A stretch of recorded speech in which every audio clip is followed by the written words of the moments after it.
उनकी पीड़ा देखकर और उन्हें न्याय दिलाने हेतु वे यूनियन कार्बाइड कंपनी को देश से भगाने के लिए कार्य करने लगे। इसी दौरान उनकी बीटेक की पढ़ाई अधूरी छूट गई। इसी बीच राजीव जी फ्रांस गए। अपने रिसर्च के संबंध में वे नीदरलैंड की राजधानी एम्स्टर्डम गए।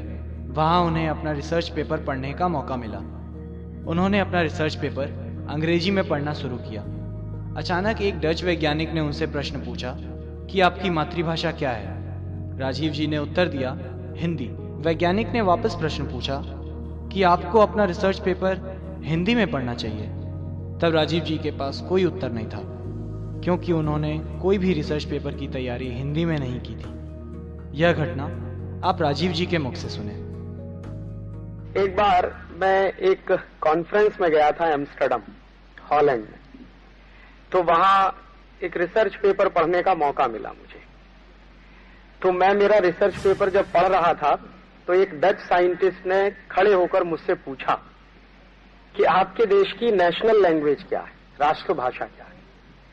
तो मैंने कहा मेरे देश की भाषा हिंदी है। तो उसने कहा आप अपना रिसर्च पेपर हिंदी में क्यों नहीं पढ़ते।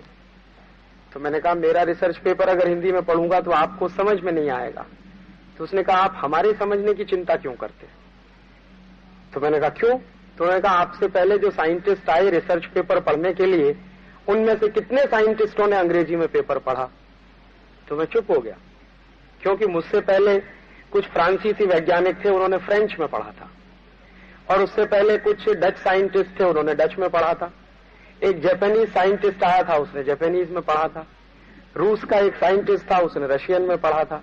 तो उन्होंने कहा ये सबके सब वैज्ञानिक अपने अपने देश की भाषा में पढ़ते रहे, तो क्या हमको ये सब समझ में नहीं आया होगा। तो मैंने कहा मुझे मालूम नहीं है।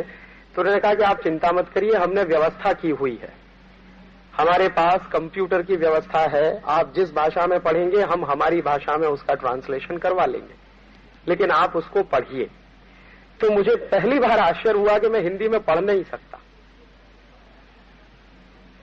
तो उस वैज्ञानिक ने मुझको जो कहा, मुझे ऐसा लगा कि जैसे मेरे गाल पे किसी ने तमाचा मारा। उसने कहा कि 1947 के पहले आपका देश गुलाम था, और अगर आपका जन्म 1947 के पहले हुआ होता और आप अंग्रेजी में पेपर पढ़ते तो मेरे समझ में आता कि आप अंग्रेजी में पढ़ रहे हैं, क्योंकि आप गुलाम हैं। लेकिन अब तो आपका देश आजाद हो गया है, और आपका जन्म तो आजादी के बाद का जन्म है। तो आपको अपने देश की राष्ट्रभाषा का सम्मान करना ही चाहिए, ये उसका कहना था। तो मुझे लगा कि बात तो वो बिल्कुल सही ही कह रहा है। और उसने एक बात और कही, जो शायद सभी ने मानी है और कही है, कि दुनिया में कोई भी व्यक्ति अगर मौलिक काम करना चाहे, कोई बेसिक रिसर्च करना चाहे, कोई मौलिक शोध करना चाहे, तो वो तब तक संभव नहीं है जब तक कि वो अपनी मातृभाषा में चिंतन ना करे। तो उसने मुझे एक नहीं 1001 वैज्ञानिकों के नाम गिनाना शुरू किया कि देखिए ये जितने वैज्ञानिक हुए जिन्होंने कभी कोई मौलिक शोध किया है, तो सबने अपनी मातृभाषा में किया है। तो अगर आप अपनी मातृभाषा में काम नहीं करेंगे तो आप भी मौलिक शोध नहीं कर पाएंगे। हाँ, इतना जरूर हो सकता है कि दुनिया के कुछ वैज्ञानिकों ने कुछ काम कर लिया होगा, आप उसकी नकल करेंगे, उसको रिप्रोड्यूस करेंगे।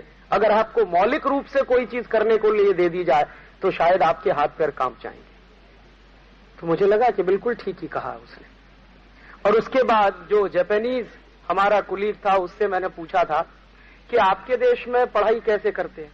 तो उन्होंने कहा कि सब पढ़ाई जापानीज में होती है। तो मैंने कहा इंजीनियरिंग की पढ़ाई भी जापानीज में, कि हाँ बिल्कुल होती है। तो डॉक्टरी की पढ़ाई, हाँ वो भी होती है जापानीज। चार्टर्ड अकाउंटेंसी की पढ़ाई भी जापानीज में होती है, मैनेजमेंट की पढ़ाई भी जापानीज में होती है। तो बचपन से लेकर और उच्च शिक्षा तक सारी पढ़ाई जापानीज में होती है। तो मैंने कहा आपको कभी कष्ट नहीं होता, अंग्रेजी के जो टेक्निकल इश्यूज हैं उनको आप जापानीज में ट्रांसलेट करते हैं। उन्होंने कहा थोड़ा कष्ट होता है, लेकिन बाद में बहुत आसान हो जाता है। तो उन्होंने कहा कि दुनिया में कोई भी ऐसी अच्छी किताब का आप नाम बोलिए, मैं आपको बता दूंगा कि ये किताब हमारी लाइब्रेरी में जापानीज में उपलब्ध है। तो उसने जो एक दूसरी बात मुझसे कही वो ये कही कि भाषा का सवाल नहीं है, सवाल अपने राष्ट्र के सम्मान का है और अपने संकल्प का है। तो उस दिन से मुझे लगा कि मुझे भी अपने राष्ट्र का सम्मान करना ही चाहिए, उस दिन के बाद से मैंने दोस्तों ईमानदारी से आपसे कहूं हिंदी बोलना शुरू किया या सीखा, और अभी भी सीख रहा हूं।